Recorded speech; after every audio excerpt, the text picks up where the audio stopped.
Hello everyone, so as you can see in this video I'm creating a mountain landscape with these sort of trees stuck around everywhere, a kind of mini forest situation, and then this big lake and a ship on top. So quite a lot of stuff to do, and I'm continuing rather, because I've already done a base.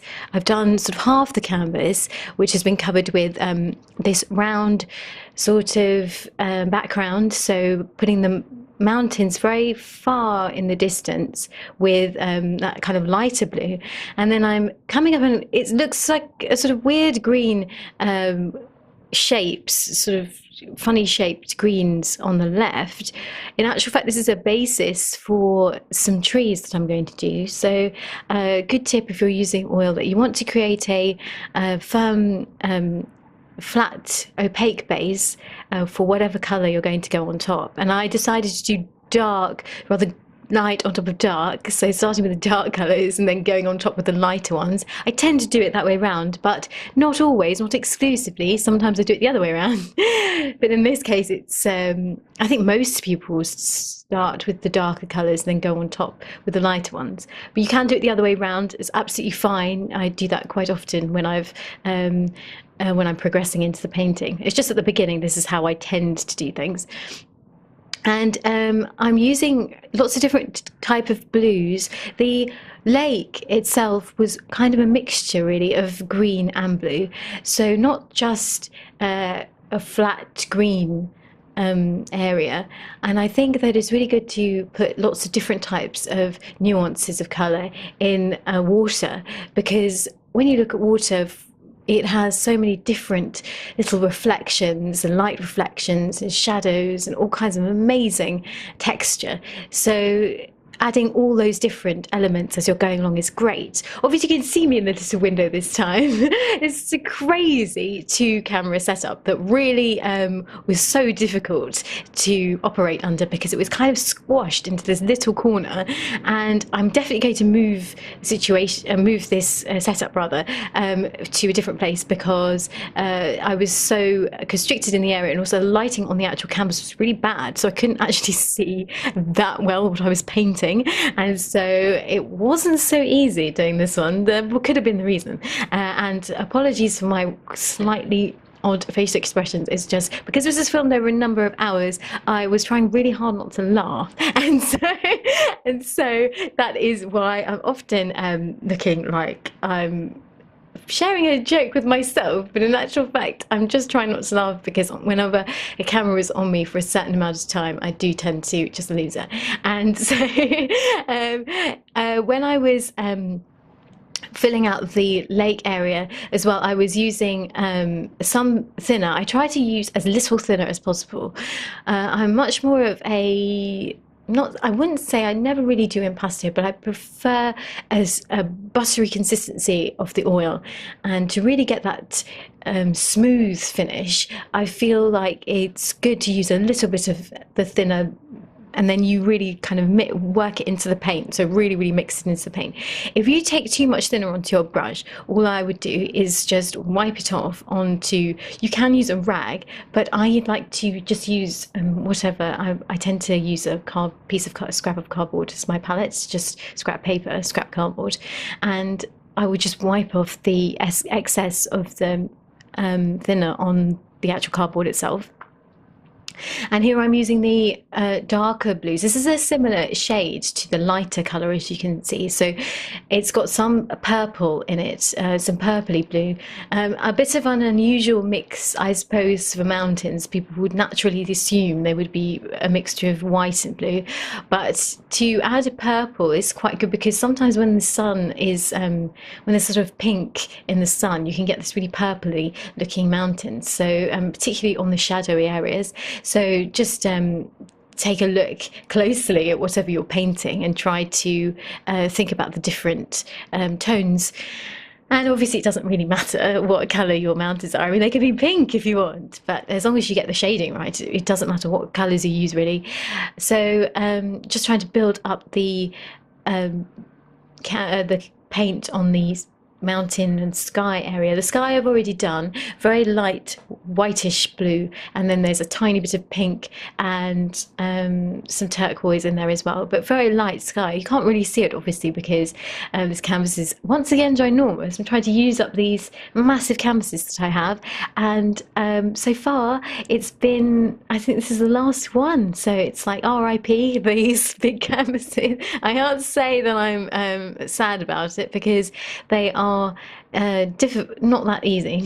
I wouldn't say they're difficult, but some stretched canvases, they're very, very good quality. I believe they're Winsor & Newton, but it's just the size and working with this small brush. I have a big brush, but I've lost it. So, so I'm just using, I have quite a lot of brushes, but they've deteriorated over the years because I've been using them so much. So some of the brushes that I use sometimes are not,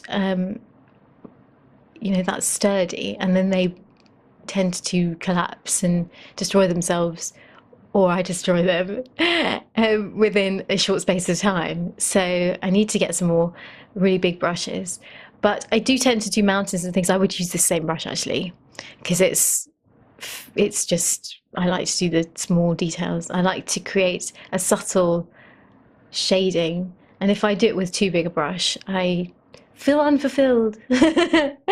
So I'm just shading in those areas, and then this is just a layer that I can leave, and then we'll come back and go over it because obviously the paint is wet, so can't do too much there. I keep disappearing off camera because I'm just grabbing some more thinner, and also the paint is just next to me, so I'm mixing the paint as well. So I don't really tend to lay out the paint all at once, just because I like to take a very, very small amount at a time.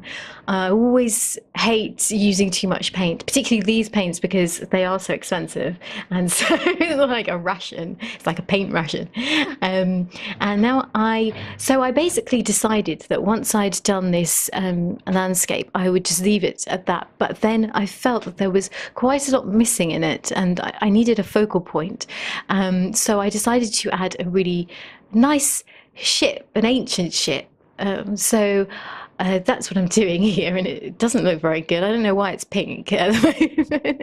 I was trying to mix up the brown, but it's very light here, so I'm just trying to work in the colours and doing just a basic outline, really basic, because obviously this is only the first layer.